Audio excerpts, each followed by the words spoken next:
नमस्कार, आप देख रहे हैं अपना बिहार। मैं हूं आपके साथ विभा उपाध्याय और बुलेटिन की शुरुआत इस वक्त बड़ी खबर के साथ। खबर पटना से, जहां पर सुरंग से बाहर निकलने के बाद बिहार के 5 मजदूर पटना पहुंच चुके हैं और ये एक्सक्लूसिव तस्वीरें इस वक्त आपके टीवी स्क्रीन पर, जहां पर पटना एयरपोर्ट पर इन मजदूरों का जोरदार स्वागत किया गया। जिंदगी की जंग जीत कर लौटे इन मजदूरों के चेहरे पर खुशी साफ तौर पर झलक रही थी।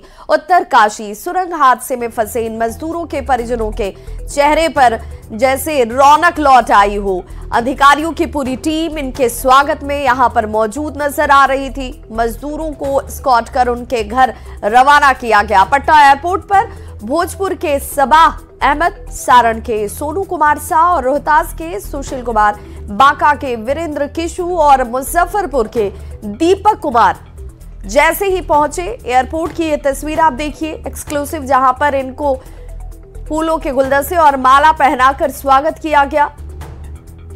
तमाम जो लोग हैं वो आपको इन तस्वीरों में नजर आ रहे होंगे। 17 दिनों तक जिस टनल में ये मजदूर फंसे हुए थे, वहां पर अपने हौसले की बदौलत, अपनी जीवटता की बदौलत इन्होंने जंग को जीत कर दिखाया है। और ऐसे में जैसे ही ये पटना पहुंचे, इनका गर्मजोशी के साथ स्वागत किया गया। यार 1-2 दिन हम लोगों को डर लगा क्योंकि उस टाइम तक हमारे पास कांटेक्ट करने का कोई जरिया नहीं था और बाहर भी हम लोगों को पता नहीं था कि क्या हो रहा है नहीं हो रहा है। लेकिन फिर उसके बाद हम लोगों को मतलब बाहर पाइप के माध्यम से हवा, पानी और क्या बोलते हैं, खाना और बातचीत करने का भी हम लोग पाइप से ही बातचीत करते थे। मैसेज मिल रहा था कि जी 2 दिन का बाद मैसेज मिलने चालू हो गया सर। लास्ट ऑपरेशन जब हुआ, जिस समय सफलता मिली, उस वक्त कैसा लग रहा था? बहुत खुशी हुई सर। दिल्ली से जो 12 लोगों का टीम आया था, उन लोग मतलब हम लोग उधर से मॉकिंग हटाए, फिर उन लोगों को देखा गया तो हम लोग निकाले उन लोगों को। हाँ। फिर उनको देख के बहुत खुशी हुई सर। भारत सरकार के लिए क्या कहेंगे, चूंकि पीएम मोदी ने ही फोन किया था? जी सर, हम लोगों को वहाँ चिंगाली में बात भी हुआ सर मोदी जी से, तो बहुत खुशी है सर। उन लोग भी हमारे लिए बहुत किया। आप लोगों का बहुत बहुत धन्यवाद सर, हमारे परिवार तक खबर पहुँचाया। चिन्याली छोड़ ले जाने के बाद एम्स में उपचार हुआ। एम्स में उपचार होने के बाद आज हम आपके समक्ष हैं। स्वस्थ है। अब घर जा रहे हैं, क्या मतलब कैसे? अब उम्मीद यही है कि अब कंपनी से तो छुट्टी मिली है, अगर यहाँ की सरकार कुछ चाहे हम लोगों के लिए तो कुछ कर सकती है। आप लोग मीडिया वाले हैं, मजबूरी थी कि बिहार में ही नौकरी करना चाहते हैं। बिहार में नौकरी मिल जाए तो सबसे अच्छी बात है। और क्या है, उतना दूर नहीं जाए। जो सरकार कह रही कि हम तो युवाओं को रोजगार दे रहे हैं, क्या कहेंगे? हाँ, युवाओं को रोजगार अगर दे हमको तो अच्छी बात है। और इतना दिन से फंसे हुए थे, अपने घर लोग याद कर रहे थे। तो किसको योगदान देना चाहेंगे आप लोग को? सबसे पहले हमारी कंपनी, और कंपनी के बाद जो रेड माइनस थे वहाँ के जितने NDRF, STRF, बाकी हमारे कंपनी के जितने भी सीनियर नाम, इन सबको योगदान। नाम क्या? सोनू कुमार। मंजर कैसा था 17 दिन जो अंदर? 17 दिन का मंजर देखिए सर, 1-2 दिन हम लोग डरे सर, लेकिन फिर हम लोग को आदत सी हो गई, क्योंकि मैं ये नया नहीं, मैं इस कंपनी में 14 साल से हूँ, नयुगा कंपनी में 14 साल से हूँ। मुझे मालूम था कि प्रॉब्लम आएगा, एक दिन 2 दिन दिक्कत होगा, लेट होगा, लेकिन बाहर हम लोग आ जाएंगे। जी विश्वास था। तब आप लोगों ने टीवी देखा होगा कि 41 मेंबर्स थे, किसी को एक खरोच तक नहीं आया था। आप लोग को मालूम है। एम्स का भी रिपोर्ट कल शाम में आया, किसी को कुछ नहीं हुआ है। बिहार सरकार ने भी हमारी मदद की, वहां से यहाँ लेके आए। बिहार सरकार ने आश्वासन दिया है कि आप घर जाइए, सरकार आपके साथ है। हम लोग से जहां तक जो मदद बन पाएगी हम लोग करेंगे। अब आगे देखने वाली बात रहेगी। क्या नाम हुआ आपका? सुशील कुमार। सुशील? हाँ जी। सुशील जी, क्या कहेंगे? 17 दिन कैसे कटा वहाँ? कैसे कटा, मतलब हम लोग 41 बंदा था, एक दूसरे से संपर्क में बात करते थे, कुछ गेमिंग खेलते थे। अंदर में गेम खेलते थे? हाँ जी। अच्छा, क्या गेम था वहाँ? और जो चोर सिपाही खेले थे, फिर मोबाइल गेमिंग है। देश में बहुत जल्द CAA लागू होगा। केंद्रीय गृह मंत्री अमित शाह की घोषणा के बाद बिहार की सियासत इस वक्त इस मुद्दे पर गर्मा चुकी है। CAA की चर्चा ने महागठबंधन के कान को खड़े कर दिया है। महागठबंधन का आरोप है कि बीजेपी CAA के जरिए ध्रुवीकरण करना चाहती है, तो बीजेपी इसे लोकसभा चुनाव को लेकर एक बड़ा कदम मान रही है। ये तो बहुत दिनों से कह रहे हैं, अमित शाह जी बहुत दिनों से कह रहे हैं कि CAA लागू होगा। आज 4 बरस हो गए CAA के बिल को पास हुए पार्लियामेंट से, वो अभी तक रूल्स क्यों नहीं बना पाए? देश को उन्हें बताना चाहिए कि उनको हड़बड़ी क्या थी ये बिल लाने की। देश के गृह मंत्री अमित शाह जी कह रहे हैं कि हम सीए लागू करके रहें। आपने तो 2 करोड़ प्रतिवर्ष नौकरी भी कर दिया, 15 लाख रुपया भी कर दिया, किसानों की आय भी दुगनी कर दी, सीमा भी सुरक्षित कर दिया। अरे आप जो कहते वो करते कहाँ हैं? आप तो चिल्ला रहे हैं कितने वर्षों से, लेकिन सिर्फ चुनावी एजेंडा आपका है। तो अमित शाह जी होम मिनिस्टर हैं, वो कह दिए तो कह दिए, सीए लागू होगा और होना भी चाहिए। देश की सुरक्षा के लिए सीए जरूरी है और विदेशों में अनेकों देश में ये लागू है, तो भारत में क्यों लागू नहीं होगा? नीतीश जी ने तो अपना चेहरा ऐसा बिगाड़ लिया, खासकर अल्पसंख्यक समाज के लोगों के बीच में। बिहार के अल्पसंख्यक समाज के लोग कभी नहीं भूलेंगे कि जिस सीएए की बात होती है उसको पारित कराने का काम राज्यसभा में, पार्लियामेंट में अगर जेडीयू के लोगों ने साथ नहीं दिया होता उस वक्त, तो सीएए कभी कानून का रूप लेता ही नहीं। राजस्थान, मध्य प्रदेश, छत्तीसगढ़, तेलंगाना और मिजोरम में विधानसभा चुनाव संपन्न हो चुके हैं और अब देश भर की नजरें 3 दिसंबर को आने वाले नतीजों पर जाकर टिक गई है। हालांकि नतीजे से पहले इन 5 राज्यों में विधानसभा चुनाव के एग्जिट पोल जो है वो जरूर आ गए। छत्तीसगढ़ में 2 चरणों में 90 विधानसभा सीटों पर मतदान 7 और 17 नवंबर को हुआ था। और देख लीजिए कि पूर्वोत्तर की बात कर ले तो पूर्वोत्तर के राज्यों में से एक मिजोरम जो है 40 विधानसभा सीटों वाले मिजोरम में 7 नवंबर को। तो ये जो एग्जिट पोल की जो बड़ी बात है, मिजोरम में सत्ताधारी एमएनएफ जिसकी हम बात करते हैं वो इस वक्त सामने नजर आती है। राजस्थान में 5 साल में सत्ता बदलने का इतिहास रहा है। ये इतिहास रहा है तो क्या ये इतिहास इस बार टूटेगा?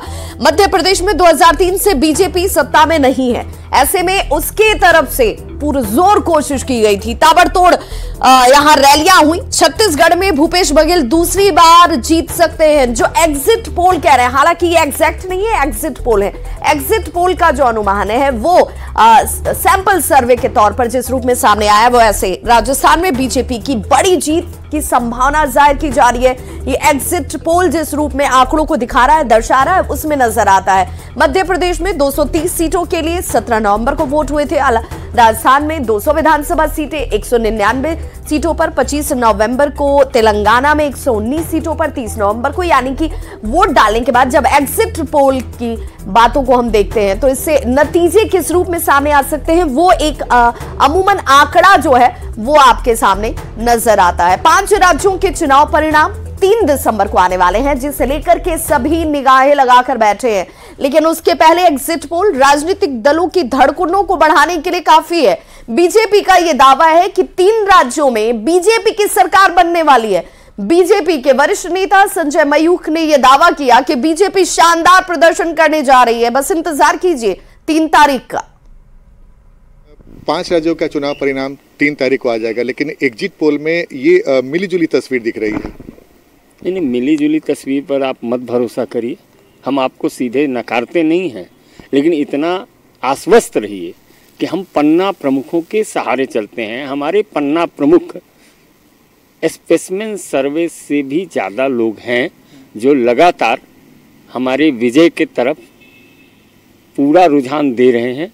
और आने दीजिए 3 तारीख, परिणाम सामने आएगा और परिणाम हमारे अनुकूल होगा। हम स्पष्ट बहुमत की सरकार बनाएंगे। अच्छा, कौन सा मुद्दा आपको दिखा कि 5 राज्यों के जो चुनाव में हुआ जो एग्जिट पोल आ रहा है, तो उससे आपको क्या दिखा कि कौन से मुद्दे पर जनता? देखिए, प्रधानमंत्री मोदी जी पर जनता का अटूट विश्वास, क्योंकि जो लाभकारी योजनाएं चल रही हैं, जिस तरह से आवास योजना है और अन्य योजनाएं हैं, इन योजनाओं के प्रति लोग पूरी तरह से मोदी जी पर भरोसा करते हैं। चाहिए आगे आगे होता है क्या, हम बार बार कह रहे हैं हमारे अनुकूल परिणाम आएगा। तो ये था हमारे साथ बीजेपी के नेता संजय मयूख। आनंद अमृतराज, न्यूज 18 नेटवर्क, पटना।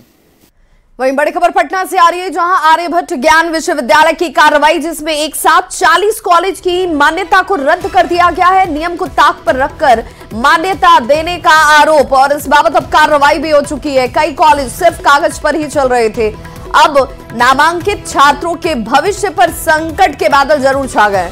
नामांकित छात्र अब फॉर्म नहीं भर पाएंगे, इन कॉलेजों की मान्यता दोबारा नहीं बहाल होगी, जो बड़ी खबर आ रही है। स्टूडेंट क्रेडिट कार्ड योजना का लाभ नहीं मिल रहा था। यहां पर नामांकित जो स्टूडेंट्स हैं उन्हें जब जांच की गई तो ऐसे 40 विद्यालयों की सूची सामने आ जाती है और जांच के बाद फर्जीवाड़े का खुलासा भी हो चुका है। जांच के बाद विश्वविद्यालय प्रशासन की तरफ से कार्रवाई की गई और पूर्व के अधिकारियों को मान्यता देने का आरोप है, जो कि पूर्व में थे और उनकी तरफ से मान्यता दे दी गई, ऐसा कहकर छात्रों के भविष्य के साथ जरूर खेला गया। तो पटना से ये बड़ी खबर, जहां पर जांच के बाद फर्जीवाड़े का खुलासा। लेकिन सबसे बड़ी चिंता इस वक्त उन स्टूडेंट्स के सामने जिनने यहां से पढ़ाई की, नामांकन कराया, अब वो फॉर्म नहीं भर पाएंगे तो उनके भविष्य का आखिर क्या होगा। तो कई कॉलेज सिर्फ कागज पर देखिए संचालित हो रहे थे, जिसका आरोप कई बार लगता रहा है। नामांकित छात्रों के भविष्य पर अब संकट के बादल छा चुके हैं। छात्रों का सवाल है कि आखिर इसमें उनका दोष क्या था, क्यों उनके साथ फर्जीवाड़ा किया गया। अब उनके जो साल बर्बाद हुए, जो उनकी मेहनत की कमाई बर्बाद हुई, उसका क्या होगा। आर्यभट्ट ज्ञान यूनिवर्सिटी का ये एक्शन इस वक्त, जिसमें 40 कॉलेज की मान्यता रद्द कर दी गई। हालांकि सवाल ये कि आखिर ये 40 कॉलेज कौन कौन से हैं। वहीं बेतिया से बड़ी खबर आ रही है, जहां पर शिक्षकों की प्रतिनियुक्ति को रद्द कर दिया गया है। एसीएस के पाठक की तरफ से ये निर्देश और उस निर्देश पर कार्रवाई की गई है। शिक्षकों को मूल विद्यालय में योगदान के निर्देश दिए गए हैं। 1 दिसंबर से मूल विद्यालय में ही हाजिरी बनेगी। प्रतिनियुक्ति से जुड़े कार्यालय के आदेश जो है वो से निरस्त किए जाते हैं। डीपीओ ने पत्र जारी कर इसे आदेश दिया था।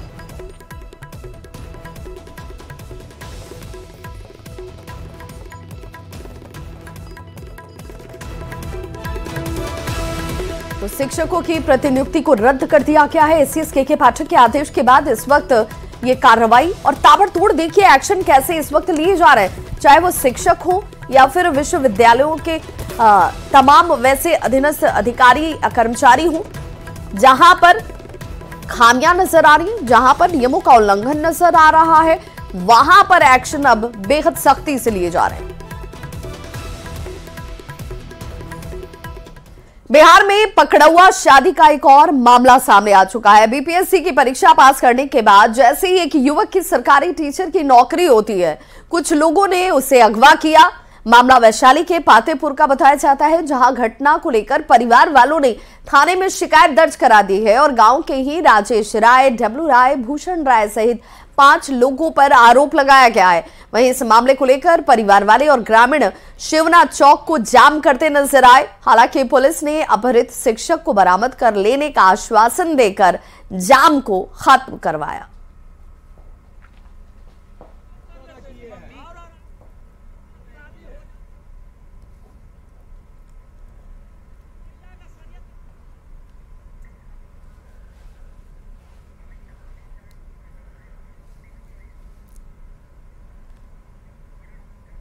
और चलिए आपको सीधे लिए चलते हैं हजारीबाग, जहां के बीएसएफ कैंप में मेरू में बीएसएफ का ये 59वां स्थापना दिवस। सीधी तस्वीरें जहां पर केंद्रीय गृह मंत्री अमित शाह आपको तस्वीरों में नजर आ रहे होंगे। बीएसएफ के उस 59वें स्थापना दिवस समारोह में शामिल होते हुए केंद्रीय गृह मंत्री अमित शाह वो इस कार्यक्रम में मुख्य अतिथि हैं और आयोजन को लेकर बीएसएफ के जो तमाम वरीय अधिकारी हैं वो यहां पर मौजूद हैं। बीएसएफ में कार्यरत तमाम अधिकारी के परिजन यहां पर मौजूद हैं और मेरू बीएसएफ कैंप की ये तस्वीर आप देख रहे हैं इस वक्त, जहां पर इस भव्य कार्यक्रम का आयोजन किया गया है। आपको बताते चलें कि जवानों के शौर्य का, जवानों के जज्बे का, हिम्मत का लोहा पूरी दुनिया मानती है और ऐसे में उन्हीं जवानों के उसी शौर्य को यहाँ पर इस समारोह के जरिए याद किया जाता हुआ, उसे सलाम किया जाता हुआ।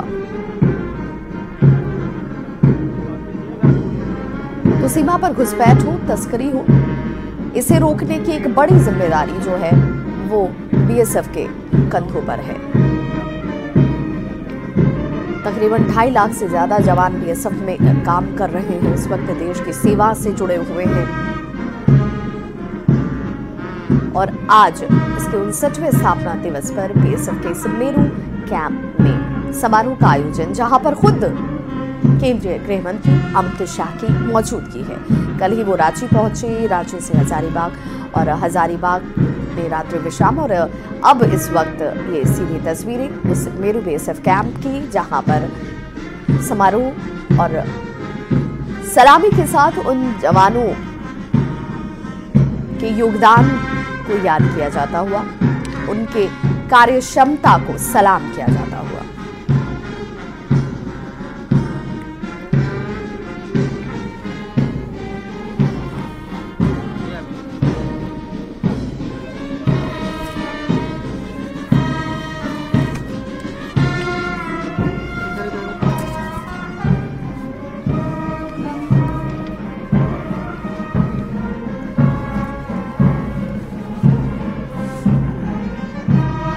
केंद्रीय गृह मंत्री अमित शाह इस पूरे कार्यक्रम के इस आयोजन के मुख्य अतिथि हैं और यहाँ पर देखिए सलामी देते हुए, निरीक्षण करते हुए 143 बटालियन, 7 तोपखाने, 1 एयर विंग। बीएसएफ के बारे में अगर आप जानेंगे तो 1 दिसंबर 1965 को बीएसएफ की स्थापना की गई और बीएसएफ जवानों के तमाम अधिकारियों के इस वक्त यहाँ पर मौजूदगी, कई सांस्कृतिक कार्यक्रम जो है वो यहाँ पर पेश किए जाने वाले हैं।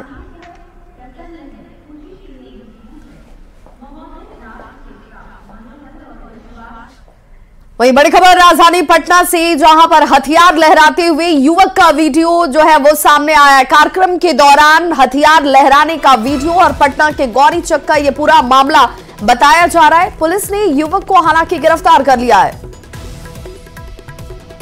तो एक कार्यक्रम और इसी कार्यक्रम के दौरान ये वीडियो इस वक्त आपके टीवी स्क्रीन पर भी, जहां पर हथियार लहराया जा रहा था। अब इस वीडियो के सामने आने के बाद पुलिस की तरफ से तत्परता दिखाई गई और कार्रवाई करते इस शख्स को देखिए पकड़ा गया है।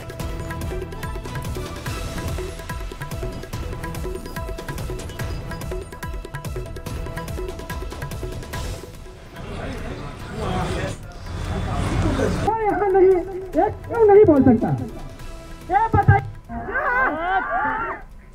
अगली खबर बगहा से, जहां वाल्मीकि नगर के नौका टोला से एक दुर्लभ सांप सैंड बोआ यानी कि 2 मुंह वाले सांप का रेस्क्यू किया गया है। वन विभाग की टीम ने इस दुर्लभ सांप को रेस्क्यू किया। इंटरनेशनल मार्केट में इस सांप की बहुत ज्यादा डिमांड है। दुर्लभ सांप सैंड बोआ वन्य जीव संरक्षण अधिनियम के तहत आते हैं और 2 मुंहे सांप को लेकर कई लोगों में कई तरह के मिथक भी हैं। मलेशियन मानते हैं कि जिसके पास 2 मुंहा सांप होता है उनका भाग्योदय हो जाता है।